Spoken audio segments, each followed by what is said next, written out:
Chapter 5 Awakening of the Sauna. The day after Mason's Shadow's death, Jaina, Tanaka, Tairi, Lusa, Tion, Ami, Setsuna, and Hotaru met in the Grand Audience Chamber. All 8 ladies stood in a circle on the main stage. Jaina began speaking without preamble. Okay, it's safe to assume that we'll all be going with Master Skywalker and Mr. Tion to Naboo. She looked over at Tion. Tion, can you confirm this, please? The silver-haired beauty nodded. I can tell you that, yes, we'll all be going. I can also tell you that Luna's going as well. Tairi abruptly looked down at the ground. Where is that cat? Suddenly, she felt something warm set herself on her bare feet. I'm right here. Tairi stepped back. Don't do that! She shouted. Luna looked up and sighted the girl. I wish you'd paid more attention, Tairi. Young blonde stuck her tongue out the feline. Tanaka sighed and raised her hand. Is anyone else going? Tion shook her head. I can't say that. Nuke and I haven't decided our final destination regarding that. She turned her head and motioned at the turbolift in the back. But we have some candidates coming right now. The door slid open, revealing several young men and one young girl. Jason, Anakin, Loey, Zek, Raynar, and Sana piled out. I thought I said next time we take separate cars. Hotaru crossed her arms in annoyance and glared. Unless you boys declare that you're really the Sailor Starlights, you are intruding on a private meeting. Jason walked up to the stage, flashing a solo-class smile. Come on, Hotaru. We just want to see if we can help you in any way. The sentient deaf rolled her eyes. Well, if the others say it's okay, then you can stay. Otherwise... She let the unspoken threat hang. Zek walked to the stage, climbed up, and walked towards Jaina. So, what did you get back from the Roche asteroid belt? Zek shrugged. It was only this morning. I heard that you had a rough night. Didn't want to disturb you. Jaina patted him affectionately on the shoulder. Ami thought for a second. Does that mean Master Duron is back as well? Zek shook his head. No. You set me back when you heard about the first attack. A look at disdain flashed across his face. He believes that his skills are more needed there than at the academy. Jaina smiled wryly. That's Kip Durham for you. She looked around. All right. I think we should get our 2 new Sailor Senshi up to speed on what it is we do. She walked up to Tion, while Lusa trotted up a ramp and onto the stage. Setsuna, would you do the honors? Setsuna stepped in front of the new Senshi, legs slightly apart. The Sailor Senshi are dedicated to bringing justice to the galaxy. It is our mission to seek out injustice and right them. She pointed to Jaina, Tairi, and Tanaka. These young women are continuing a tradition dating back over 10,000 years. Now, you must help them carry on that legacy. Tion and Lusa solemnly nodded. The Jedi Master looked at the men still on the floor. Can males receive Senshi powers? The guy in time got an embarrassed look on her face. Well, men can or they... Oh, he cut Setsuna off. That's not important. What's important is that we start training you. A sticker from the back drew everybody's attention. Anakin glared at Sana. Is there a problem? The young Melody stared up at the 2 new Senshi. I just can't imagine Mr. Tion taking orders from anybody. She covered her mouth with her hand in a particularly successful attempt to stop laughing. Setsuna turned back to Tion and Lusa, mostly to her feet where Luna sat. Luna here will integrate you into our training program. There, you will learn proper control of your powers and abilities. As he spoke, an odd feeling of dread came over everyone there. Loey looked up to the sky, sniffed the air. He bellowed and pointed to the sky, while AIM-TD translated to him. Master Lobaka believes that something is coming, and he also has a bad feeling about this. For once, Loey didn't disagree with the droid's translations. Ami raised her right arm and concentrated. Her transformation wand quickly appeared in her hand as she sighed, Mercury Crystal Power! Make up! A blue ribbon of energy twirled around her body, melting her jumpsuit into her sailor fuku and blue skirt. She immediately tugged on her earrings, activating her visor. The blue-haired genius summoned her mini-computer and began scanning the Great Temple. Another pod is landing just outside the forest. Tian looked over at everyone who was there. We say the senshi should transform, while you men get ready to fight. A small hand drew Tion's hands into Sana. And what do I do?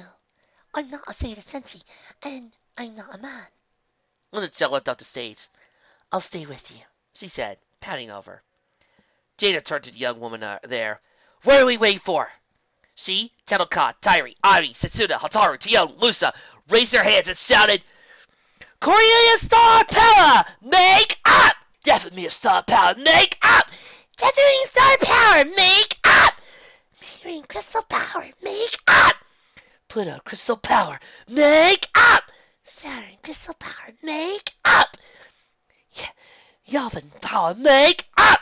Zero Power! Make up! Shauna shielded her yellow eyes as the 8 women were engulfed in a rainbow of light. When it faded, the Sailor Senshi stood there, ready to face off against anything. Yavin closed her eyes and reached out with the force. Luke's already at the landing field. He's waiting for us to come down. Dathomir nodded. Then let's hope we can get to the door this time. Jason nodded at her and chuckled. Hey, what's that joke? Dathomir simply half turned her head and shrugged. The Sailor Senshi left the main audience chamber on one terminal length, while Anakin, Jason, Zack, and Loie exited the next car. They left Sana alone with Luna. Don't you want to go out? She asked Melanie. Sana shrugged. I guess. The Sailor Senshi and the other Jedi emerged from the Great Temple and double-timed down the steps. Tatooine pointed at a lone figure across the forest. This Master Skywalker! She yelled, but she also stopped when she felt something off about him. Anger, confusion, and fear radiated off the Jedi Master. Yavin leapt up the steps and landed to Luke. He had his lightsaber in hand and was activated, but it was bouncing around in Luke's grip. She grabbed Luke's arms with her delicate hands and spun him around to face her. Luke, what's... Her voice trailed off and saw how frail he was. It can't be. It can't be him. It can't be. He muttered continuously. Mercury checked the chronometer. Mara Jade Skywalker will be here in another hour. I have a feeling we must hold out until then. Thus then, 2 humans emerged from the jungle. Unlike Darth Maul or Mace Windu, they glided out of the foliage, slicing it to ribbons. The younger one had a beige wraparound tunic, white pants, and brown boots. His beard adorned his face, making him look older than he really was. He wielded a blue lightsaber. His companion was many years older and carried himself with a quiet dignity. He wore the same clothes as the younger man, but his beard somehow looked better on him. He wielded a green lightsaber. The younger man looked around. I suppose this is a place, he said in a Core Worlds accent. The older man chuckled. Well, it better be. I didn't spend all that time in a cramped hyperspace with you just to end up a moon off. He turned to Sailor Yavin and looked her over. They've changed the uniforms since the last time I was alive. I just got the voice Liam Neeson. Life is good to me. That shocked everyone out of their stupor. They all raced down to join Luke and Sailor Yavin. Jason spoke up. Actually, those are our official uniforms. He flashed a smile and asked, What's your name? The younger man motioned to Luke. I believe he could tell you my name, although my mentor's name will probably escape him. Luke swallowed aloof. He's Obi-Wan Kenobi, the Jedi Master who first trained me. Obi-Wan smiled and nodded. Then, I'm glad that you could sense it was me, even though I'm about 20 years younger than when we met. He motioned to the older man. This is Qui-Gon Jinn, my master. Qui-Gon bowed dramatically. Well, I suppose we should start this, he said as he raised his lightsaber. Luke stood up straight and frantically sighed. No! There must be another way! His face took on a pleading look as he whispered. I don't want to see you die again, Ben. The clone Jedi paused for a moment. I'm sorry, Luke, but our master commands this. With that, he slashed at Luke's face. Yavin's lightsaber was up in an instant, blocking Qui-Gon's emerald blade with her own silver lightsaber. He focused his laser blue eyes on Sailor Yavin. Very well. He disengaged and spun around, bringing his blade low. The two blades whined as Qui-Gon slowly forced his back into a classic locked combat position, using a superior technique to force her wrist down position. Meanwhile, Obi-Wan and Sailor Pluto worked in furious combat. Neither side gave nor received quarter as they danced in and out of each other's range. The rest stood out of range and watched the two pairs dueling. Shouldn't you know we be helping? Gina asked with a hidden expression. Shek shook his head as his eyes swept over the battlefield. No, your teamwork is too advanced. If we do, Obi-Wan and Qui-Gon can easily stand back to back and cut through us fairly easily. He watched as Luke finally backed away. Shek ran over to him. Master, why aren't you fighting? Luke shook his head, fear and despair grabbing his heart. I can't fight Ben. He was my mentor, my friend, almost like a father. Shek grabbed Luke's arm. Sometimes you have to fight those you love in order to save them. The fights were beginning to turn bad, quickly. Qui-Gon slashed, burning Yavan's gloved hand and causing her to drive her lightsaber. The older man quickly closed the distance and buried a kick right in the gut. The Elven Jedi went down like a sack of bricks, clutching her stomach. Sailors Corellia and Dathomir quickly jumped into the fray. Violet and turquoise lightsabers at the ready. Qui-Gon sighed. Why do I get the kids? As the two circled around him, he leapt up and over Dathomir. The Hapon princess spun around just in time, blocking his blade. By this time, Pluto and Obi-Wan were on the steps of the great temple. You want something, but what is it? Pluto asked between breaths. Obi-Wan countered several slashes with an almost effort. Sorry, but that's private information. He feigned an overhead slash, and Pluto blocked it, leaving her torso wide open. Obi-Wan's blade cut a shallow gash across her stomach, cutting skin and muscle, but no vital organs. Pluto's dark skin went ashen as she dropped to her knees and rolled down the steps. Obi-Wan went for the door, but Saturn and Loey blocked the way. The only message from Saturn came from her violet eyes as they burned with pent-up fury. She spoke with no emotion. That just earned you a one-way ticket to hell. Loey roared with rage as he brought his molten bronze blade to her ready. Saturn ignited her purple lightsaber. Qui-Gon ducked Cornelius' slash as Dathomir stood off. Dathomir, hate wave! She yelled as blue flame leapt from her outstretched palms. Qui-Gon dove for the ground, letting the flame pass harmlessly over him. You warned me about that, he shouted as he rolled next to Dathomir. Her lightsaber was clipped to her senshi uniform. She grabbed it and activated 2 seconds too late. The Jedi Master's emerald blade slashed at her calves, opening up deep wounds. Dathomir's gray eyes rolled to her head as he fainted and began shivering. Qui-Gon turned his head up to Obi-Wan, even as he blocked a series of cuts from Samurai Sailor Corellia. Shouldn't we get it? He yelled. Obi-Wan looked down in front of the great temple steps. I believe you're right. He somersaulted over Saturn and ran for the door, but it opened, revealing a small girl with yellow eyes, long brown hair, and a sullen expression on her face. Do we have to do this? She said to Luna. The cat sighed expression. Yes, Sana. Your friends need help. Call out the name of your planet. The young girl held up her right hand and concentrated. A small rod appeared as she sighed. Energy power! Make up! A bright globe of water surrounded her. After a second it shrank, covering Sana and forming a Sailor Fuku with a light purple skirt. Matching bow on the front and high heels, she looked under the outfit. Not bad, she mumbled. She spotted Obi-Wan advancing on her, saber ready to carve her up. She sighed to spell her Rand's wife. Perella enslavement, she said, almost lackadaisically. Her hands glowed for an instant, and purple energy nets shot from them. Obi-Wan sidestepped it. Little girl, you're in way over your head. He advanced on her, lightsaber ready.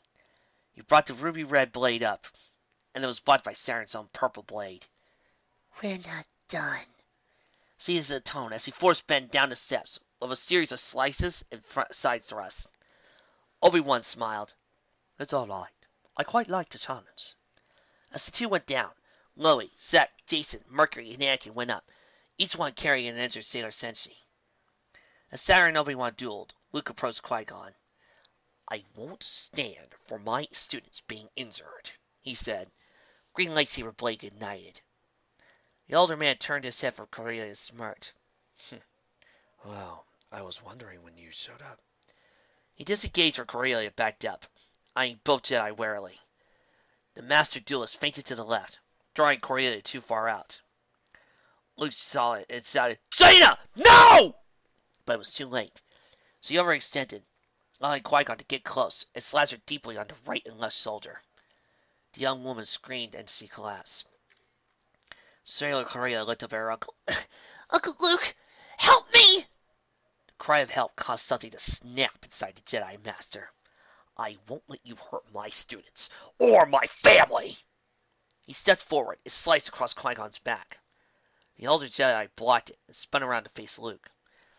Give it up, boy. You don't have a chance against both of us.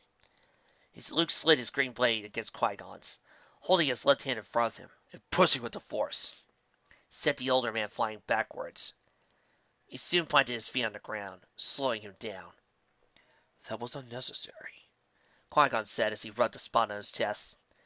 The young Jedi leapt at Qui-Gon, tackling him to the ground and sending both of their lightsabers flying. Luke grabbed Qui-Gon's wrists and pinned his arms to the ground before jumping up and planting several knees to the gut. Qui-Gon's face quickly turned red as he groaned in pain. Meanwhile, Saturn and Obi-Wan continued dueling.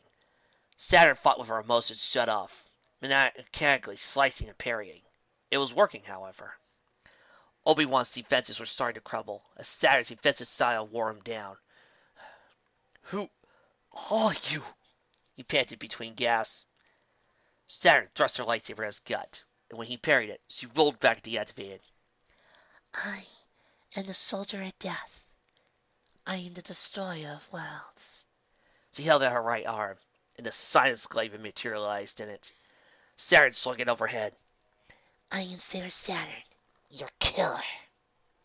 She swung the glaive at Obi-Wan, batting aside his blade with one blade, and destroyed the mirror plate with the other. The senshi spun around and body-checked the Jedi Master, throwing him off balance and careening down the steps of the Great Temple. Saturn marched back, glaive swishing back and forth. You may flee, but I will find you, she said. Luke turned from Qui-Gon and saw Saturn advancing on Obi-Wan. He could also feel dark energies remaining as he coldly walked down the Great Temple steps. Otaru! Beware the darkness! I can feel it in your heart! Saren's violet eyes lined with Luke's blue. I cannot control it. The sight as soon as sliced open like that. Her right hand began to twitch as she stood before a prone Obi-Wan and brought the sight glaive up. Obi-Wan smiled and closed his eyes as the sensi of death brought the impossibly sharp blade down. After a full minute, Obi-Wan reopened his eyes.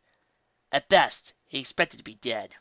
At worst, he expected to be in unbearable agony. Saren's blade was about a centimeter from his stomach, but there was an irritating wave wrapped around it. He craned his neck over to see that annoying girl from before. The web was connected to her hands, and stopped Saren's glaive from slicing open. Saren turned to the young girl. Why did you stop me? Sailor Melody shrugged and let a breath escape to her lips. I don't know. Her yellow eyes was focused on Obi-Wan. See the waves that just killed him. Both are incapacitated, so why? Suddenly, Obi-Wan's head twisted a bit. Luke ran to the clone, but it was too late. A trickle of blood seeped from his nose, and his blue eyes stared at infinity. Across the landing field, Qui-Gon mimicked his Padawan as both died. Luke collapsed to the ground, cradled the Jedi his head in his lap, muttered to himself, I'm sorry, Ben. I wasn't strong enough to save either you or Qui-Gon. I'm so sorry. Sailor Corellia crawled over to Qui-Gon's body. She smelled something bitter emanating from his mouth. The sensi pried the already stiffening jaw open and saw several crunched teeth. Uncle Luke! She said. It looks like they both had a suicide capsule implanted in their teeth. Luke nodded. He reached down and pried Obi-Wan's mouth open. A bitter smell wafted up from his nostrils. The Jedi took in several calm breaths as he stood up. Walked over to Corellia and scooped her in his arms to carry it up to the temple steps. Saturn and Melody followed after them. Thank you. She said, returning Ritaru. Melody also changed back to her civilian form. She looked at Hotaru with disbelieving eyes. For what? I didn't do that for you. The soldier deaf stopped and held out her hand in front of Sana. Then, why did you do it? She asked, violet eyes burning holes into Melody. Because blood and guts make me nauseous, She said, all the while squirming under Hotaru's stare. The young senshi finally nodded and returned for Sana. I'll accept that. For now. Luke watched at the Academy's medical bay. A battered 2-1B droid clunked around, attending to everybody while Lusa and Ami assisted the droid. Luke walked over to a bacta tank. Oh, by the way, in case you guys are wondering why I'm okay with them getting injured here as opposed to Darth Vader's bullcrud, simple. Because it makes more sense for them to have troubles with Obi-Wan and Qui-Gon. Those two are Jedi Masters. These girls are still training. They are nothing compared to these guys. In it, Setsuna floated up and down. Her dark green, almost black hair swam around in the viscous fluid. Tion, who was sitting on a bed, got up and walked over to Luke. There was a look of concern on her face as he asked, How was it? Luke's face grew tight as he grimaced. He's dead. They're both dead. I wasn't strong enough to save them. Closed his eyes as tears began to roll down his cheeks. Tion shook her head and half sighed. No, it wasn't your fault! Everyone's head snapped around as the Yellow Jedi continued. Those weren't even the real Obi-Wan Kenobi and Qui-Gon Jinn. They were clones. Even clones of thought!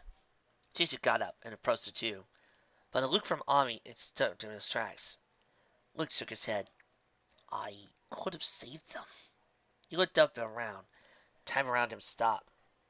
Everyone abruptly froze where they stood, causing Luke to turn around in a panic.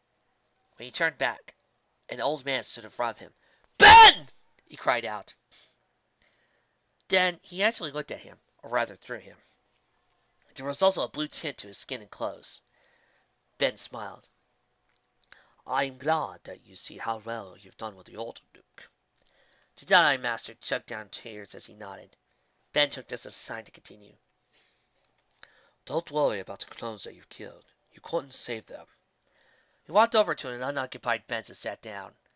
Luke weaved through the several frozen Jedi before he reached the bench. When he sat down, Ben resumed talking. The person sending you the clones is a former pupil of yours. Luke thought for a second. Brachus? He asked. The ghost nodded, a hint of a smile on his weathered features. Your insight is as sharp as ever. Brachus survived the Shadow Academy's destruction and has been sending the clones from Camino. Luke got to his feet. Then the team's going to Camino. Ben raised his arm slightly. Luke promptly fell back onto the bench. No, your feeling is right. Naboo holds the secrets that you seek. You must go there. But his body flickered, almost like someone flicked his suits. I must go. My time is almost up. He smiled. Yoda and Anakin say hello, but I have a request for you. Luke leaned forward. What is it? Ben swallowed. Say hello to my daughter for me. And with that, he faded back into the Force. Mark Voigt doing a scene with Ben from the original trilogy off my list. I am really getting through the list of characters I've always wanted to do the voice of today. Luke blinked, and everyone began moving again. Tion started speaking. But they went! I have to ask, do Force Ghosts really do this? Can they really pause everything? Because if they can, that's completely awesome. She trailed off and knew Luke wasn't there. She looked around confused, finally spotting him on the bench. Ami, who was also looking for Luke, spoke up. Master Skywalker, how did you do that? Jedi Master shrugged and half smiled. It was a gift from an old friend. He got up, walked over to Setsuna's bacta tank, and placed his hands on the glass. scanning her through the force. She'll only need another hour in there. At the same time, he reached out to the landing field. Hello, my love. At the landing field outside, a sleek, gray-hulled cruiser touched down. At the helm was a beautiful but tough-looking woman about 2 years older than Luke. She was Mara J. Skywalker. Okay, fanboys, commence your squeak. Come on, start cheering. I'll give you a moment. She wore a pair of flight goggles and had reddish hair tied up in a ponytail. She felt Luke contact her mind as she smiled. Why, hello there, Famba. Suddenly, her mood shifted as she felt Luke's emotions. What is it? Another attack happened? She received a short message. I'll explain in my office. Then the link between husband and wife was cut. Mara swore as she unstrapped her harness and quickly went for the access hatch. Within a minute, she was double timing up the Great Temple steps and making a beeline for the turbolifts in the main foyer. Chapter 6. Questions and Answers. Mara ran out of the turbolift, and the second door was open enough for her to squeeze through, which wasn't much. She ran to the end of the hallway, where Luke's office was. She threw open the door and found Luke and Tion sitting there, with Luke sitting in his chair, while Tion stood up to the side. Mara looked at both of them and said, Okay, what happened? Which Sith or Jedi zombie reared its ugly head and attacked? Luke got up his chair, walked over to Mara, and gave her a full-on lip-to-lip kiss that lasted for 5 straight minutes before they broke it off. Mara gasped as she felt to her knees go weak and her head swim. Oh, man. I should have gone for this long more often. She gave a ragged smile, but faded when she saw Luke's face. He had a bit of a smile, but it was shaky. Hello, Mara. It's good to see you again. Luke walked Mara to his desk. She could feel how much he hurt. She also knew there was an attack. A quick sweep of the academy revealed no massive mourning or stains of death. So that meant, oh no. The clone sent today was Obi-Wan Kenobi. Luke nodded. Yes. Borax's evil has found a new way to top itself. Mara's green eyes blinked twice as he started. Boraxis? Now wait a crippled minute. He died 7 years ago. Tion shook her head. Luke got some information from a reliable source. Apparently Boraxis is on Camino, a powder on the outer rim territories. Mara went over to the desk and leaned on it heavily. Luke could feel his wife trying to control her anger. She gripped at the edge of her table, her fingers digging into the wood, and snapped off a section of 6-inch Massassi wood. Tion's silver eyes widened as Mara seethed. Finally, both Jedi Masters could feel Mara cooling down as he let the anger flow out. She stood up and motioned to the desk. Sorry, I just need something to snap. Luke put his hand on her shoulder and leaned in close. Don't worry. I needed a new desk anyway. The former Emperor's hand spun around and faced Luke. So, how have my nephews and niece been? I hear Jaina's got some sort of new power. Luke began leading his wife to the office. Don't worry. You'll meet everyone soon enough. As Luke, Mara, and Tion left, a pair of feline eyes watched them leave. So, the final Sith or Jedi has arrived. Luna scrambled from her hiding place and leapt onto the windowsill. With amazing power, she leapt from window to window, finally arriving at the air vent in the Great Pyramid ceiling. She leapt into the great audience chamber a good 2 minutes before Luke, Tiana, and Mara entered. All the Sailor Senshi were there. Even Setsuna, though she appeared a little pale. Near the entrance sat Jason, Anakin, Zek, and Loey. Jaina bounded over to her aunt and gave her a hug. I'm Mara! She cried as aunt and niece embraced. Mara smiled and laughed, patting her on the head. My, you've grown. Jason and Anakin also approached Mara. Hello, Aunt Mara. It's been a while, Anakin said. Mara walked up to the stage where Setsuna, Ami, and Hataru stood. Necessity of time leapt from the main stage and landed in front of Lady Sedai. You are Mara Jade? She asked. Mara nodded. I am. She glanced up at Ami and Hataru. Are you one of those scouts? Setsuna's eyebrow went up in indignation. I am Maya Setsuna, In your language, I am the soldier of time. Mara smirked across her eyes. Ha, really?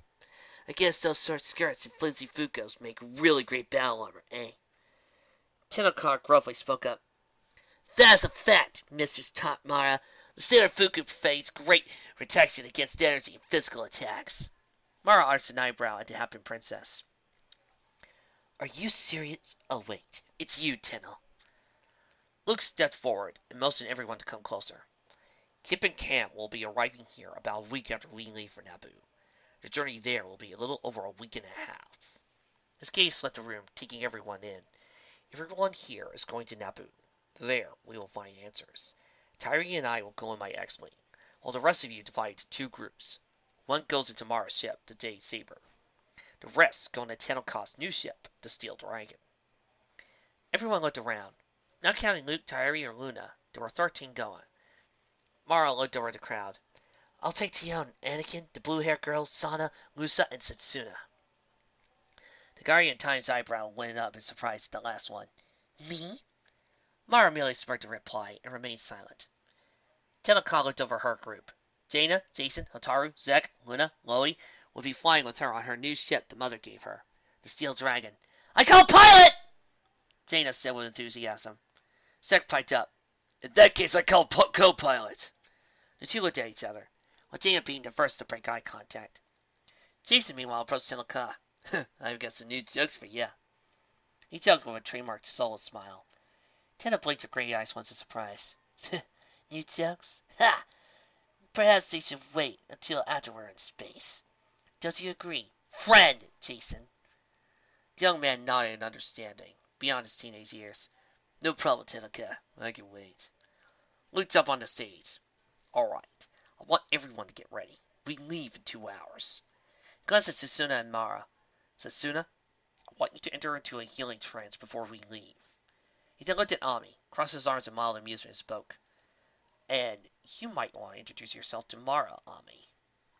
The blue-haired genius cringed in embarrassment. Ah, I'm sorry, Master Skywalker. She bowed to him, jumped off the balcony, and raced towards the surprised Mara. Hello, I am Masuno Ami, but you can call me Ami. She spoke rapid fire, bowing formally, startling Mara slightly. Tia walked over to Mara. Mara, do you want me to help you get the ships ready? Mara nodded as Jaina laid her away from Ami. Sure. As the two walked off, Ami couldn't help but feel a little awkward. I may have fooled myself in front of Jedi Master. It's just Luke's wife as well. Tears began to form in her blue eyes. Before she could let them loose, she felt a reassuring presence behind her. You didn't make a fool of yourself, Ami. Mara's just never been good at making friends, and your open and cheerful attitude might have been a bit much for her. Ami glanced back and saw Luke on the stage. She nodded in understanding. Thank you, Master Skywalker.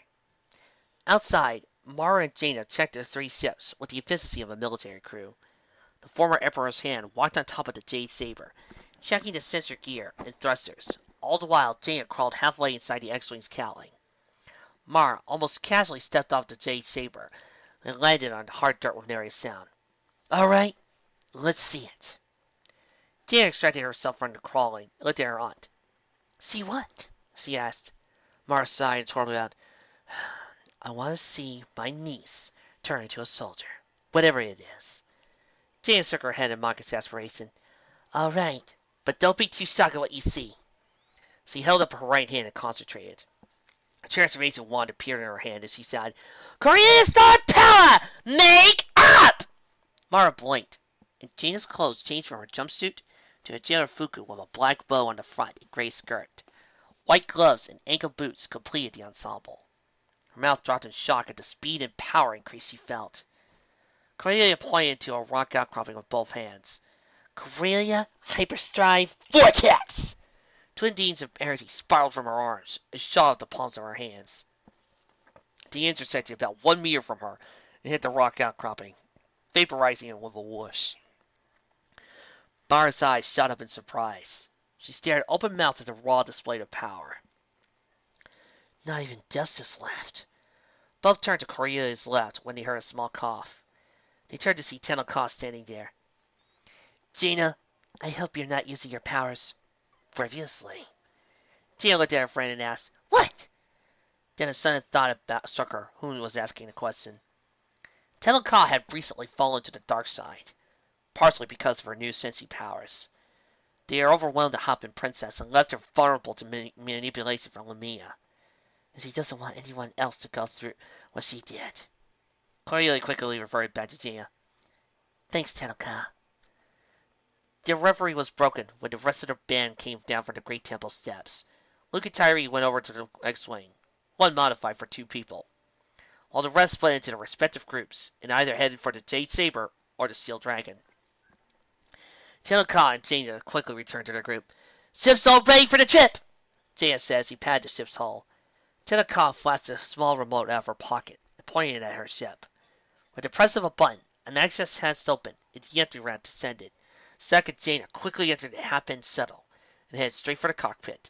Meanwhile, Jason, Hotaru, Loie headed for the main cabin after entering. There was a cargo area amidships, complete with bunks and solder on the walls. Outside, Tenno Ka walked up to Luke and Mara. Master Skywalker, she said formally. Luke joined her after finishing up his conversation with his wife. Ah, Tenno Ka, is everything set? The young princess nodded. Good. He began walking to the Steel Dragon, talking all the while. Tenno Ka has the coordinates for the former capital city of Theed. When you arrive, head for the remains of the royal palace. Tenno Ka looked up at the Jedi Master, tilting her head to the side. Master, do you have a bad feeling? Luke allowed himself a brief chuckle. Actually, I have a good feeling about this. Tenno Ka let herself smile as the two arrived back at the Steel Dragon. Thank you. Luna called out from the access heads. Zack says he's all ready. Tenno Ka acknowledged the cat and walked up the ramp. Before she closed the lids, Luke intoned, May the force be with you, Tenno Ka. The young woman solemnly looked down and said, And may it be with you as well. As he said that, she closed the hatch and sealed the ship. In the cockpit, Jaina and Zack walked through the final preparations. All set? Zack asked.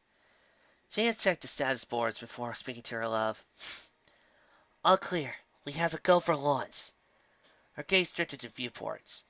Outside, Tyree and Luke were already inside his X-Wing, while the Jade Saber had already lifted off.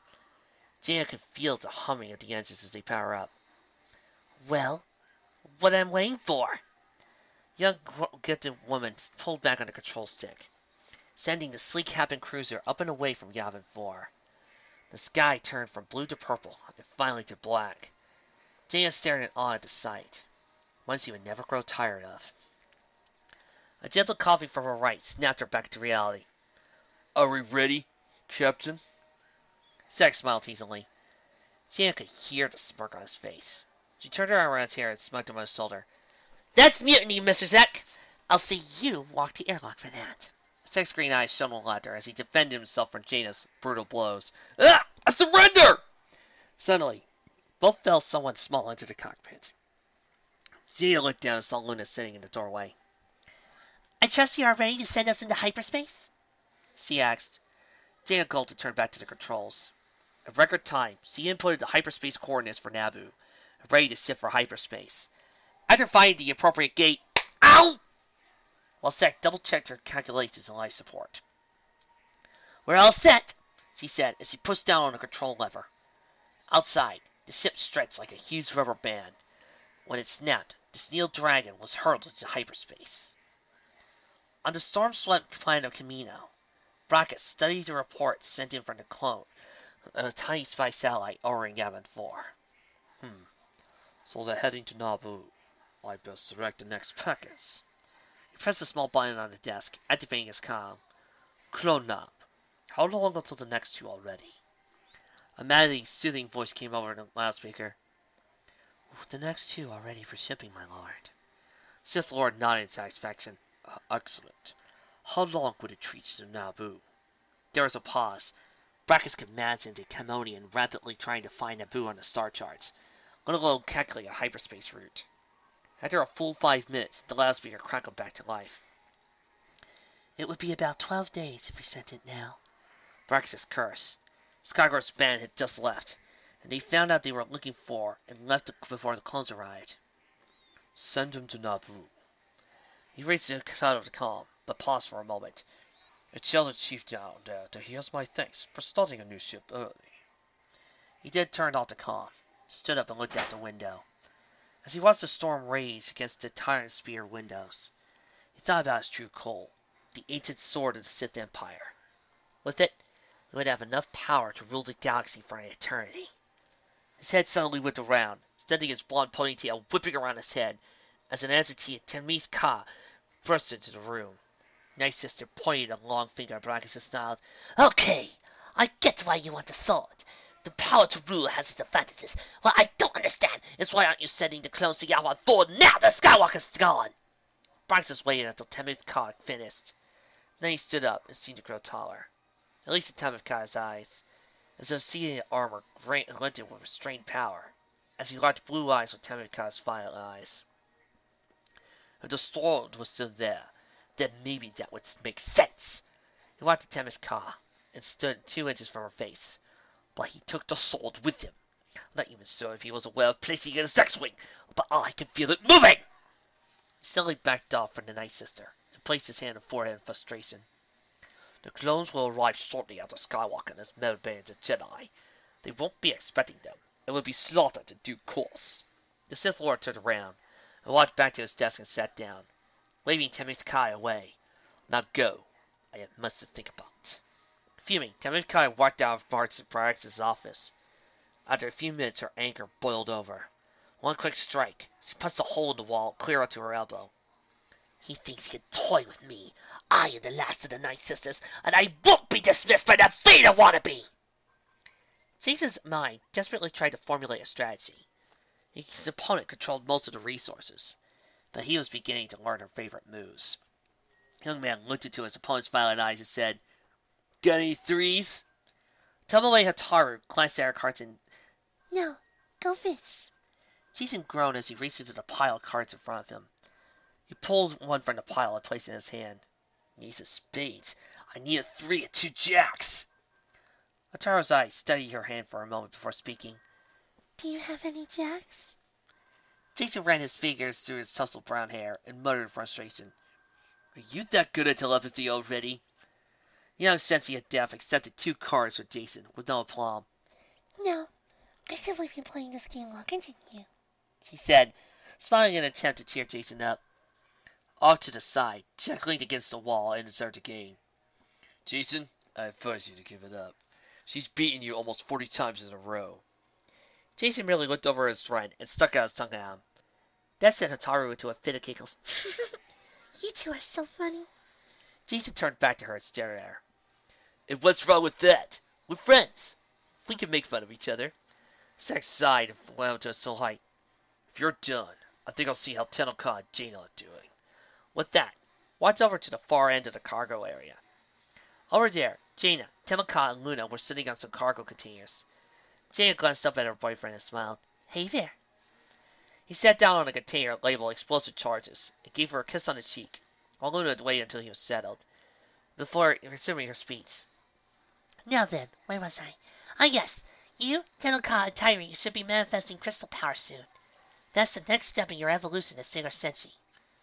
Tennoka looked at the black cat and said, "Will this step require a battle to bring out? And what powers will we receive?" Luna nodded sadly. "That's usually the case. However, you'll gain strength and endurance. Crystal power can often pull you out of the fire of battle and save you." Jaina rolled her eyes. "Luna, I respect you, and I'm grateful for all the things you taught us. But do you have to use bad cliches?" Second successfully stifled a laugh, causing Luna to glare daggers at him as she spoke in a harsh voice. "Do you find something funny? My method of training turned out quite well for the inner sensi." Jaina looked at the cat in confusion. "Inner sensi? What does that mean?" Hataru laid her cards down, got up, and walked over to Jaina. The young girl spoke when she reached the little girl. "Saturn, Mercury, Mars, Venus, and Jupiter represent the inner planets of our solar system, while Sailor Moon, Tuxedo Common represent the Moon and Earth, respectively. Sailors Uranus, Neptune, Pluto, and myself represent the outer planets." Jaina nodded and smiled in appreciation at the information. "Thanks, Hataru." A loud bellow from the cockpit grabbed everyone's attention. Second, Jaina got up and headed for the access hatch. "What is it, Loie?" The lanky young Wookiee pointed to a screen and roared, "Roar! Roar!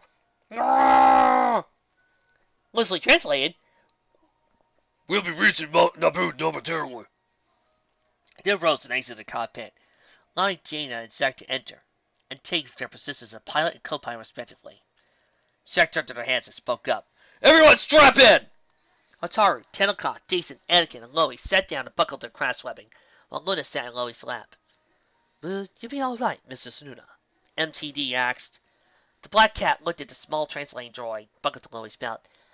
Yes, she finally said. Jalen mentally counted down the seconds until he reached the Naboo system. Suddenly he pulled down a lever. The swirling mass of reddish energy outside abruptly turned into streaks of starlight, then into actual stars as the steel dragon slowed down. Sek, meanwhile, checked the scanners. He also reached out with the Force in order to find the Sage Saber and Luke's X-Wing. What he found startled the young man. Jaina? He muttered, turning his green eyes to Jaina, but her mind was elsewhere. The former bounty hunter reached over and gently shook her in an attempt to break her reverie. "Huh? Oh, sorry, Jack," she exclaimed. The young man shook his head. "It's all right. Just don't space out like that in battle, okay?" Jaina nodded, activating the comm and contacting the other ships in the area. "J. Saber, are you there?" The speaker cracked to life. "This is Ari.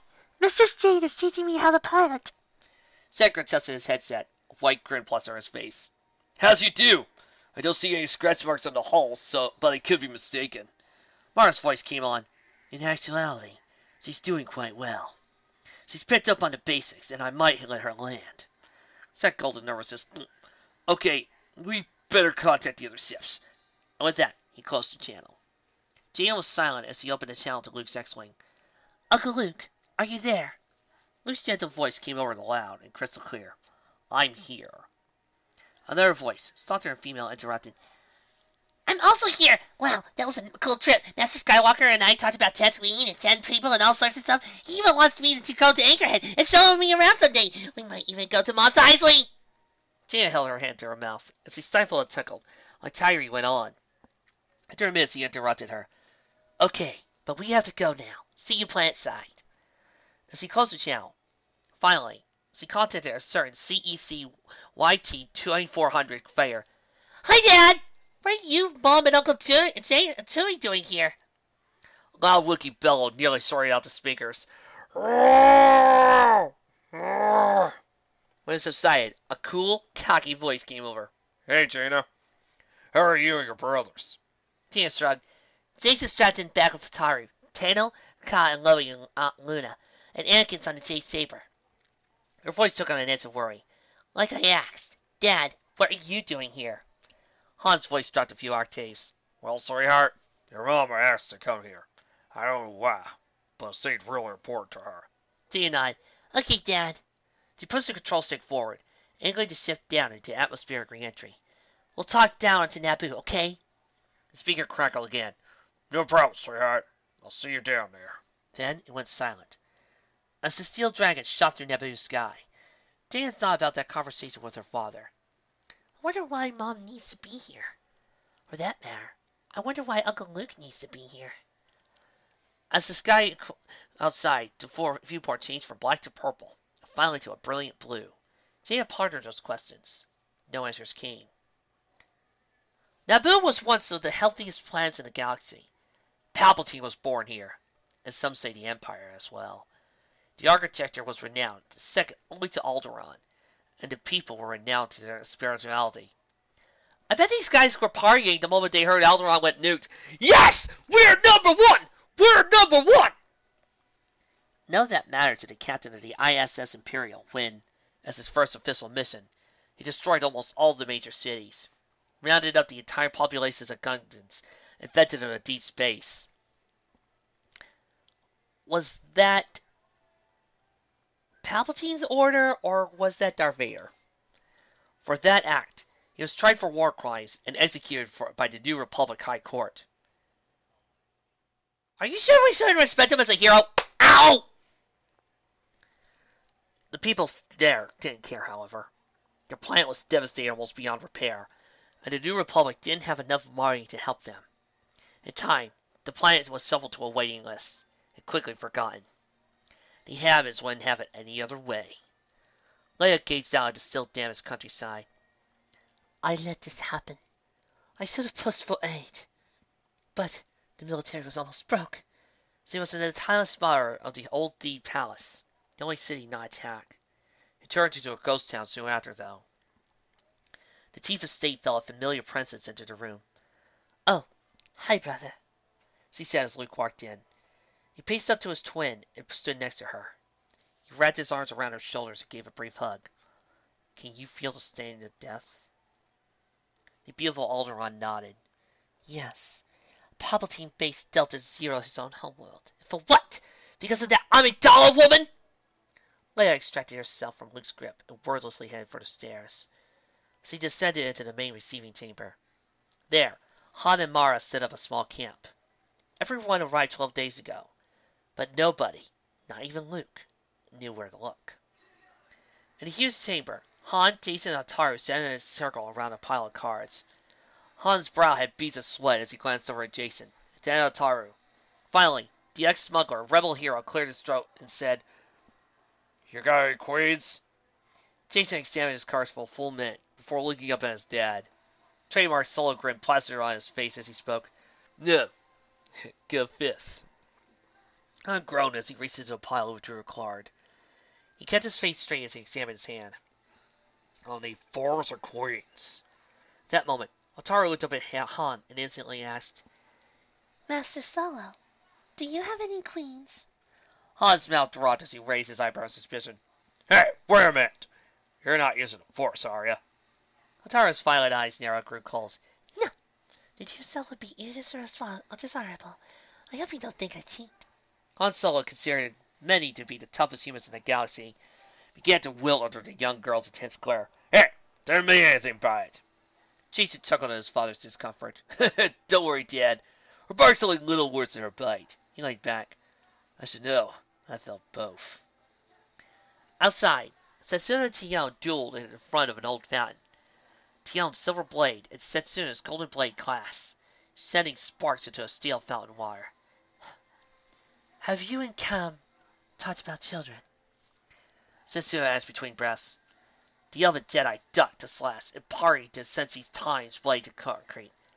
Yes, but we feel that the students of the Academy are our children, so it's never gone beyond talk. Sion spun around for a better angle. Setsuna leapt over her, landing with a thump, held her lightsaber to Tion's throat. Do you yield? She asked with a hint of frost. Tion extinguished her blade. I yield. Setsuna took a step back and extinguished her own golden blade. You yield? She asked, this time with a hint of incredulity. Yes, you want to do it, Tion said, rising to her feet. Setsuna nodded, clipped her lightsaber to her skirt, and the two friends went into the hallway. There, Loey and Chewie had set up a food prep unit and had a pot in the heating unit. Tion walked up to the two Wookiees and breathed in Aurora. Smells like heaven, she said. Chewie barked a laugh and offered Tion a spoonful.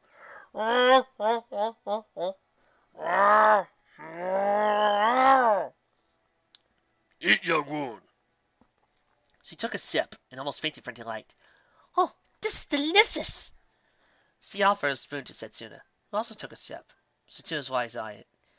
Chewbacca, your cooking is as good as Makato on Earth. The 200-year-old Wookiee bellowed in triumph. While Loey took the spoon back and growled. Master Nobaka says to thank you for such high praise. He has had some of Mistress Makoto's cooking well enough, and found it divine. The next day found Luke meditating in the old throne room. For some odd reason, the entire planet seemed familiar to him. As he sat cross-legged in front of the throne, he began to feel a disturbance in the Force, much like when Obi-Wan visited him in spectral form. Come to me. I am a friend. He projected that thought over and over again, and the disturbance grew in strength. Suddenly, a sonic boom destroyed the Jedi Master's concentration. He got to his feet, panic alarms going off in his head as he felt a very familiar, very bad feeling overtake him. Luke ran from the room and into the main receiving chamber. There, everyone was in the middle getting ready for battle. The sailor senshi had transformed, while Jason, Loey, Anakin, Sek, Mara, and Leia had their lightsabers ignited. Sorry, the image of Leia wielding a lightsaber is still awesome, no matter how many times I see it. Han and Louie had blaster bowcaster ready. So, kid, where we facing? Han asked, eyes starting about. Luke walked through the crowd and scanned the palace with the Force. They're coming up the stairs, and they are very... Luke paused as he learned one of their identity. Oh my. Exar Kun's come to play. Mara ran over to her husband. Exar Kun, isn't he the old Sith Lord that inhabited Yavin 4? Luke nodded, his hands clenched. Yes. It took all the original students to destroy his spirit. Soon Mercury walked up, opened her main computer, and activated her visor. Before she could do anything, Luke motioned to her and said, Put it away on me. We'll need to be all ready for battle. The woman nodded and turned off her computer. She also unclipped her lightsaber and activated it, sending a sapphire bloom shooting from the emitter plate. Ahead of the group was a large door. Han and Mara sealed it up when they arrived, but no amount of traditional armor could withstand a lightsaber. A single red blade sliced through the steel-thick plating and cutting a circular hole. Sailors Corellia and Dathomir stood behind Luke, Mara, and Mercury. What's he waiting for? Corellia said as he visited. Finally, the lightsaber blade flashed, cutting through the door. A step from the opposite door dislodged a large circular chunk, letting it fall to the floor. A human male spoke through the head through, eyes a dull gray. There was a step tattoo branded on his forehead. The man sneered at Luke. So, you think you could beat me this time? Luke brought his lightsaber up and ignited a brilliant green blade, followed by Mara. Then came a half-dozen sour pisses. Khan, you won't win. When we last met, I was on my serve myself. Now, I know you cannot defeat me. Khan stepped through the hole and entered the receiving chamber. He was dressed in ancient battle armor, with a rust-colored coat fastened to his tunic. His right hand gripped a compact version of Maul's double-barreled lightsaber. Behind Kun emerged a regal-looking man with a black tunic, white pants and gloves, wine-colored cape fastened around his neck and completed the ensemble. Oh, so these are the ones we must kill. Count Dooku asked in a regal voice. Yes! Once again, Christopher Lee for the win. Kun turned his head partially around and glanced at him. Yes, these Jedi are our targets. It's a shame our work will be so easy. Sarah Yavin stepped forth, her merle eyes scrutinizing Kun's older companion. Suddenly, she snapped her fingers at him. Wait! Aren't you Count Dooku? The man turned his brown eyes upon the elven Jedi. Yes. Why, yes. A smile blossomed across his face as he began making his way over to Yavin, his empty head extended. I am quite glad that my exploits weren't destroyed in the pits. Tell me, what else survives? Luke and Mara stepped forward, lightsabers brandished. We won't let you pass. Dooku sighed and unclipped an oddly shaped lightsaber from his belt. It had a curved handle instead of a straight one. You know, I'm always curious, why did Dooku make his lightsaber like that? And then he does decide, you know what, F it. I'm just going to go make it be unique. So there. He activated, causing a blood-red blade to shoot out. Luke stepped forward. Are you certain this is the path you want to take? He asked. Dooku nodded in an almost sad fashion. Yes. The two touched blades, locking themselves into a duel. Mara attempted to disengage Dooku, but a sudden warning through the Force caused her to step back and do a small pirouette. She brought her blue lightsaber to guard, just as blue Sith lightning arced from Kun's hand and raced towards Mara. She deftly brought the lightning and leapt into the air, landing in front of Khan. You won't get away with me that easily, she said, smirking. The clone Sith Lord rolled his great eyes, held up his right hand, and telekinetically glanced at Mara. The former hand let out a yelp as he hurled her into a wall at speeds not much below Mach 1. Mara's body partially caved in the section of the wound paneling, sending splinters and larger chunks flying. In response, both Han and Chewie began unloading on Kun. Red blaster bolts and green bowcaster bullets followed him. The Darth Lord sighed, held up his hand, and all shots began dissipating against an invisible shield. Han snarled as his temper began to rise. We're going nowhere with this guy! Suddenly, he felt a hand touch him. He looked up, then down. Sarah Saturn stood with lightsaber in hand. Please stop shooting. I will deal with him. Han blinked as he was gone. Chewie roared and pointed at Kun's persistent. What's she doing? Saturn's final blade slashed at Kun, but only hit his after image. She now closed her eyes and reached out with the Force, trying to find where she went. In a flash, she brought her lightsaber up and back, awkwardly deflecting a blow from behind. Kun's lightsaber cast an eerie light onto his face as he danced around Saturn. The young girl reached out with the Force in an almost faint attempt to predict the Sith Lord's next move. Meanwhile, Luke and Dooku led around the room, Luke's full concentration on Dooku. The clone's face was almost serene as his blood-red blade locked up with Luke's green lightsaber. Much more impressive than your father, I'll admit. Luke smirked as he parried a thrust and worked on Dooku's defenses. You'll find that I am full of surprises. With surprising strength, Dooku brought the two large blades up and spun out of Luke's position. Before the Jedi Master could react, Dooku brought his blade up and struck Luke on both shoulders. I hope you people are appreciating that this is Mark Hamill versus Christopher F. and Lee. And that this is Luke versus Count Dooku. I don't know how you can top something like this. Luke jerked his lightsaber and dropped to his knees in burning agony swept across his chest and arms. Okay, Luke facing off against Count Dooku, Darth Vader, and Darth Maul. Dooku kicked him in the chest as an insult and motioned to the rest of the group. Imposter screamed, "Come at me and die." Dathomir let loose an inaccurate scream and ran at Dooku with her Rancor II's lightsaber screaming. She spun wildly at him, but Dooku effortlessly blocked her swings in a lazy fashion. A yawn escaped from his lips as a final insult. Finally, he dodged to the side as a large spear of destructive energy almost hit him dead on. 10 meters away, Pluto frowned at Dooku dodged her deck scream. "We must strike out from all sides! Wear down his defenses!" she said, raining another blast. At the end of the chamber, Saturn and Kun continued their lively fight. The Sith Lord's fingers were ablaze as he hurled bolt after bolt of Sith lightning at Saturn. When he began firing the bolts, she quickly deactivated her lightsaber and summoned her main weapon, the Silence Glaive. The senshi Death held it high and shouted, "Silence fall!" A crystalline barrier emitted from the weapon's curved blades, protecting her from the Sith Lord's assault. Meanwhile, Sailors Corellia and Tatooine approached Kun from behind. He was so intent on harming Saturn, he seemed oblivious to the pair approaching him. A bolt of bluish-white lightning flowed around and slammed into Corellia, lifting her off her feet and sending her flying back. Leia screamed as her daughter was attacked. "Leave her alone, you animal!" She grabbed Han's blaster away from him and began firing at Kun. "Man, that's hot!" Blood-red bolts fired wildly at Kun, but all were deflected by the seemingly random bolts of lightning. Pathetic. Mara's vision slowly came back into focus. A sharp pain ran through her back, and the taste of her blood on her lips wasn't promising. She focused on the pain, letting it drag her back to lucidity. She began to feel warm something on her lap. She glanced down and saw a black feline sitting there. "Oh, thank goodness you're all right," she heard Luna say. Mara blinked her green eyes in surprise. "Wait, where's everyone else?" She then stand up and saw the battle. Luke was injured and unable to fight.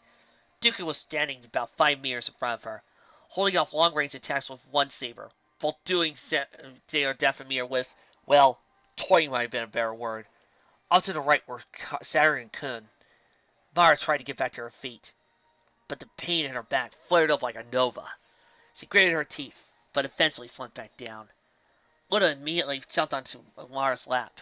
A stream of beam of light spun over the crescent-shaped forehead and hit Mara right between the eyes. She felt a warmth emanate from the spot. It spread throughout her body. "What's this?" she asked. Luna spoke as if in a trance. "You are the last of the core group to be found. You, Mara Jade Skywalker, are a Sailor Gensi." Mara stared at the cat in disbelief. "What? No way! I'm not a warrior loving justice!" She tried to sue Luna off her lap, but the cat wouldn't budge. "Yes, you are, and your friends need you!" She motioned to the battles with her paw. Mara gasped as she saw Dooku run his blade through Dathomir below the ribs. The warrior fell to the ground, clutching the wound and gasping for air. Mercury and Janus laced at the Sith Lord, but he held him off, although he was finally starting to sweat. Mara looked down at the cat and sighed. Okay, what do I do? Luna spoke. Hold up your right hand and concentrate. Then say the name of the planet you identify with, followed by the phrase power makeup. The former Emperor's hand stretched her right arm as high as would go and concentrated. A small, ornate rod suddenly appeared in her hand. Okay, but what planet do I think of? Tian's already got Yavin. Where else can I draw power? A planet's name popped into her head. She struggled out against the wall to a standing position and shouted to the sky. I, Coruscant Power, make up! A bright light from off to the side attracted both Dooku and Kun. The two lords of the Sith looked over to the crane where Mara Jade was supposed to be laying. Instead of a semi-conscious, steady master, they saw a Sailor Senshi and a Sailor Fuku, with light green skirt and matching ankle boots. Purveyors of evil, she began. I am Sailor Coruscant. It is my duty to punish those who are evil. She pointed to Dooku and Khan, leaning on her left leg. In the name of the Force, I will punish you! Suddenly, she looked down at Luna and said, What the hell was that? I don't do speeches. I just simply take down the enemy. Pluto smirked and said, Get used to it, Mara. The Senshi at time jumped into the air, landed next to Coruscant. She uncut her lightsaber and activated. I successfully concentrated on Exar Kun. She said, holding both lightsaber and time staff at the ready. Sarah Coruscant nodded, and the two ran at the Sith Lord. Kun held out his free hand, and blue-white light sparks began dancing around his fingers. His gray eyes shone with evil light as he let loose a blizzard of lightning bolts. The very air crackled as Blue and Coruscant were surrounded by the storm. Luke, who was nursing his wounds, shouted out, Mara, no! He reached out, but couldn't feel his wife's force signature. After 5 minutes, Kun ceased throwing off Sith lightning. He snickered at the fate of the two Senshi, but the snickering died off as two unscathed Sailor Senshi stood in front of him. Pluto patted Coruscant on the back. Nice job. The red-haired woman smiled. Thanks. I didn't know what my power was, but when I saw the lightning coming, I just shouted Seal of Hope. Not even sure why. She sighed and looked at her hand. But why couldn't I shout out electrified fire or something like that? Why so sealed? 10 meters away, Dooku still dealt with Mercury and Jason. Toon, take care of those whelps quickly. Kun sat back. We might have problems here! As the old man ducked an overhead swing from Mercury's blue blade, and barely parried a thrust from Jason's green lightsaber, his teeth ground together as he concentrated on the pair. Age started to slow him down. Why couldn't I have been cloned 20 years younger? Mercury stepped back, twirled around, shouting out, Shine Aqua Illusion! A stream of water energy shot from her, but instead of simply shooting out towards Dooku, it wound its way around Mercury's lightsaber before striking the Count dead on. I'm sorry, the sheer awesomeness of that has caused me to bleed. Wow. Before Dooku could regain his bearing, Jason stabbed him with his lightsaber. The green blade disappeared as it slid through Dooku's chest and out his back. Carl's brown eyes glazed over as he collapsed, and was dead before he hit the marble floor. Kun snarled in equal parts anger and disgust at Dooku's death. He swung at Sailor Pluto, who danced around the Sith Lord and evaded his strikes with little effort. Her golden blade deflected any wild swing that got too close to her. Sailor Coruscant stood off to the side of Sir Kun's tactics. This isn't the old powerful Dark Lord I remember reading about. He seems almost half-trained. She nodded to Senshi in time and set out fought through the Force. This one's yours. Pluto blocked an overhead swing and parted Kun's red blade down and right through his gut.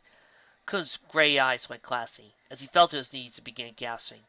Pluto stood over him, ready to deliver the final blow. But it wasn't necessary. After a half-minute, the fallen Jedi fell and died, ending his reign of evil for good. Coruscant walked over to Luke, followed by Han, Leia, and Chewie. Coruscant scooted into her arms and held the Jedi close. Luke, are you all right? She asked, a hint of panic creeping into her voice. Luke nodded, yes. Dooku's blade only slightly touched my shoulders. Leia and Han assisted him in getting to his feet. He had closed his eyes and entered into a partial healing trance. Come on, kid. We'll get you some back patches, Han said, looking for the nearest exit. Before he could even finish his sentence, the former smuggler noticed Luke's healing. His charred flesh closed up, returned to a healthy pink coloring. After a few minutes, Leia and Han let the Jedi Master stand on his two wobbly but firm feet. The rest of the Jedi tended to their wounds. Mercury scared Dathomir to stab wound with her making fear. The suit protected your inner organs and deflected the blade. Telka, you only have a minor wound. The lightsaber didn't even penetrate past your muscle tissue. The warrior girl nodded, instead of a fair grunt. Ugh, thank you, Ami. The blue-haired genius blessed, as he applied a bacta pass to the char of flesh. Oh, it's nothing. Any first-year medical student could do what I'm doing. Sailor Dathomir concentrated for a second, and referred to Tennoka. Sailor Taron and Jason ran over to Sailor Korea's buried close his form. Jason gritted his teeth, as he racked his brain trying to figure out how to help his sister. Blaster bolts, we gotta do something! Chara thought for a second. Can Leia induce his healing trance? I'll never try it, but maybe her only hope. Suddenly, Leia appeared behind Jason. His even Steve placed a delicate hand on Korea's forehead and concentrated. Jason's mouth opened slightly, but as he couldn't believe what he was seeing. His mother was leading Corellia into a Jedi healing trance. After a few seconds, Sailor Corellia referred to Jaina Solo. Jason looked over at Leia and smiled. Mom, that was great! Leia sat back and shrugged. I learned it from Nuke during one off-again, on-again training sessions. Speaking of which... Her voice trailed off as she sensed to leave the room. She got up and headed for the back of the receiving chamber. She caught a glimpse of him entering the throne room and followed, calling out to him. Luke, what is it? Jedi Master turned to his twin sister. I feel something familiar here. Although I've never been on Naboo before, I can feel familiarity about this place. His head tilted up, as if listening to an invisible voice. I can hear a voice. A woman's voice, much like yours. Leia stepped closer. Nuke, please tell me what's going on. She turned to Leia and smiled, looked deep into her brown eyes. Wake Jaina up in 8 hours. She will be healed by then. After, have everyone gather in here. Place a hand on Leia's shoulder.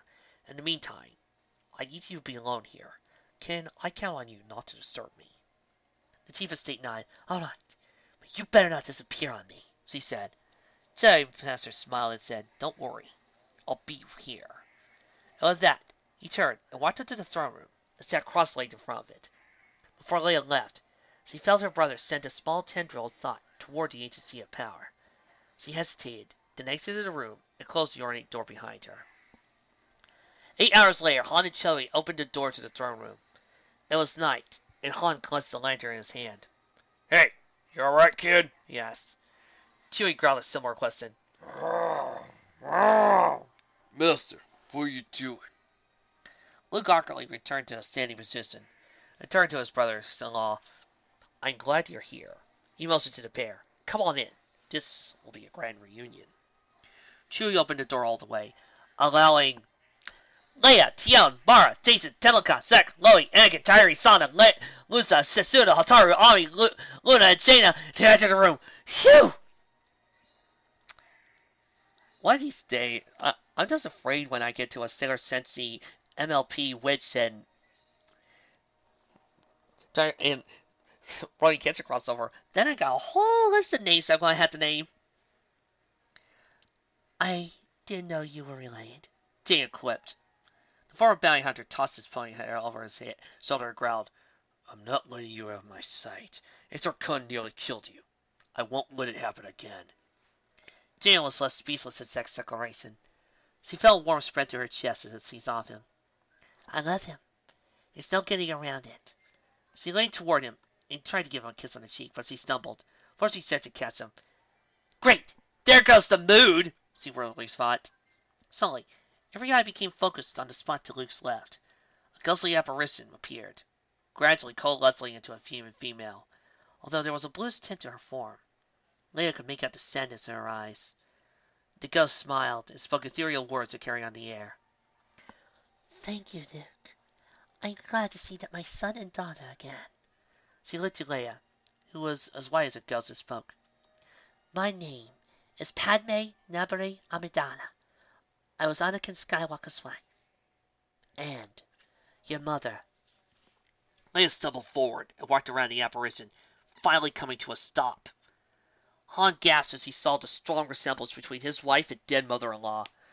Both had brown hair tied back, and their faces showed the years of struggle and toil. Despite the strain, or perhaps because of it, both ladies looked beautiful. Padme, let me just say, I like you and all, but You're nothing compared to your daughter. Seriously. there's a hint of sadness in Padme's eyes as he addressed her only granddaughter. Yes, I am your grandmother. She brought his spectral arm up and tried to stroke Jaina's cheek, but her hand passed through Jaina's head. Jason and Anakin watched forward, stood by his side with Jaina. Hey, Grandma, want to hear a joke? Jason asked with a half smile, eyes watery.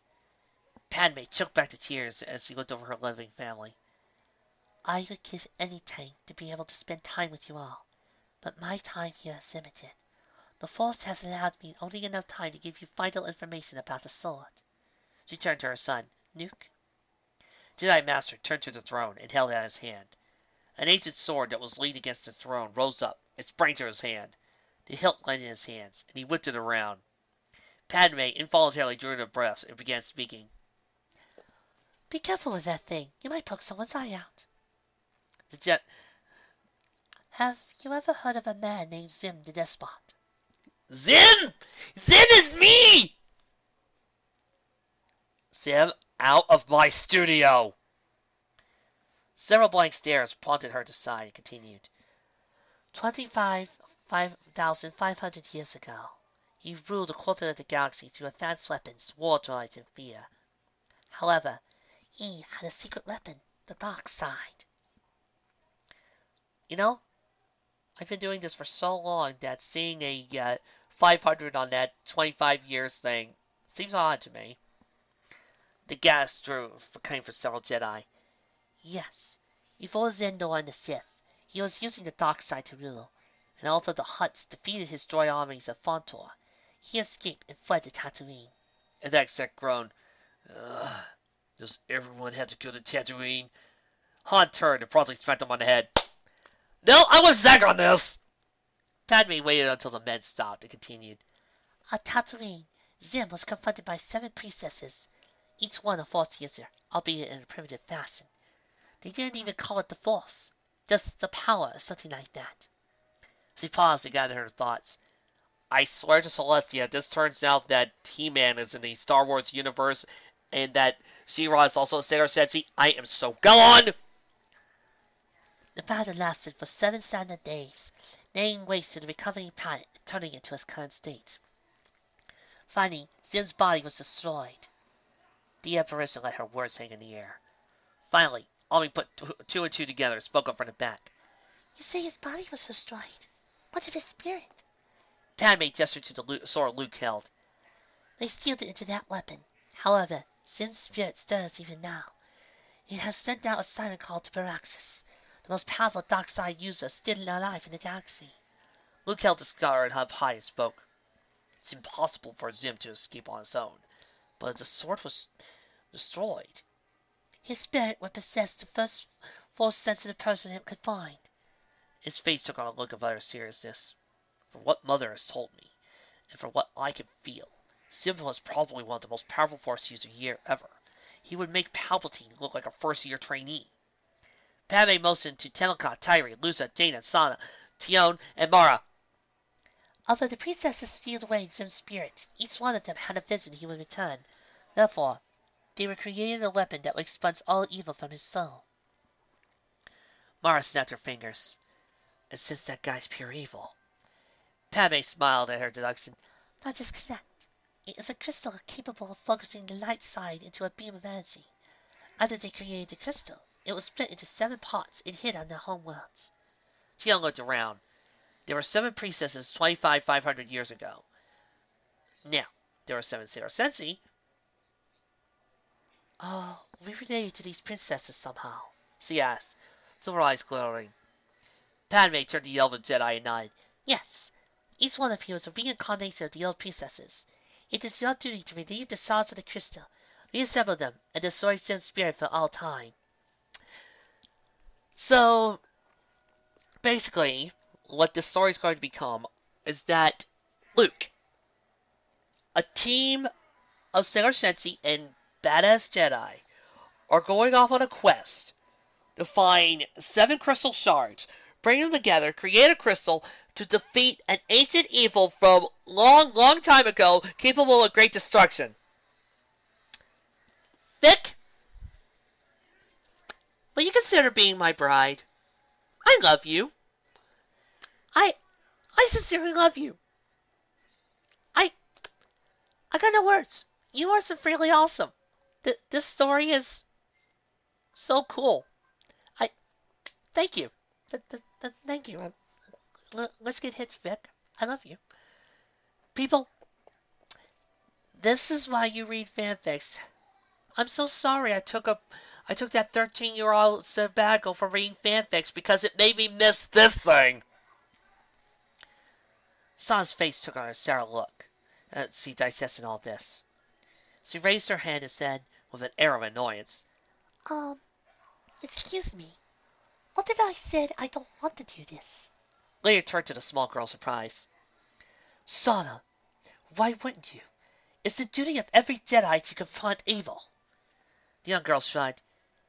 The only reason I came to the Paxium was to learn how to defend my people. Now that I'm an outcast, I don't even have that. Why should I go on some quest just because somebody says it's my destiny? There was a pregnant pause as everyone contemplated the young girl's bitter words. After a minute, Tyree spoke up. Sana, you're one of the best students in our class. If you know you won't return to Yavon 8, why are you still studying? Sana's lips twisted as he turned around and looked at the young Tatooine native in the eye. I don't know! There's something driving me on! I don't know what it is. Force. It's this quest, isn't it? Tyree flashed her a soothing smile. Looks like you talked yourself into it. Sana rolled her eyes. Fine. Just don't think I'll be all super sensy about this. Leia turned back to her mother. Mother, how will we use this crystal? The apparition shook her head. One of you shall know. That's all I can say. Her head tilted up, as if listening to an invisible voice. I must go. My time is over. Whatever happens, you must find the shards and reassemble the crystal. A line of tears slowed down her porcelain cheeks. I wish I could stay. Nuke, Leia, Han, Anakin, Jaina, Jason. I love you all. Leia took back tears as he flowed from her eyes. I love you too, Mother. Han wrapped his arm around Leia, pulled her into a one-arm hug. It was nice meeting you, ma'am. You raised some good kids, ma'am. I'm eternally grateful for meeting them. Padme smiled, although there was a little happiness behind it. Thank you, Han. She stepped back and took in everybody. Before she vanished, she spoke, her voice echoing. Mara, your father says hello, and that he loves you. Seriously, I'm quite curious. Dad mentioned his daughter, and now she's talking about her father. Now, no. It can't be. That would be a cool twist. Is this Vic saying? Mara's green eyes bugged out when she heard Padme say that. Who? My father? Who is she? Did my mother say anything? Well, it was too late. Padme, Nabari Amidala had vanished back into the Force, leaving behind some questions, but many answers as well. Okay, all you bad Sailor Moon crossover fics that we've read over the past year or so, come here. Now, I want you to sit down carefully. I want you to look at this fic and then take notes. This is how you do an adventure story with the Sailor Senshi crossing over with some other character. This is how you do it. You don't need rape. You don't need sex. You don't need anybody dying. You don't need some random as all get out power excuse. You just need to tell a story. It shouldn't be that hard. Chapter 7. The Hunt Begins.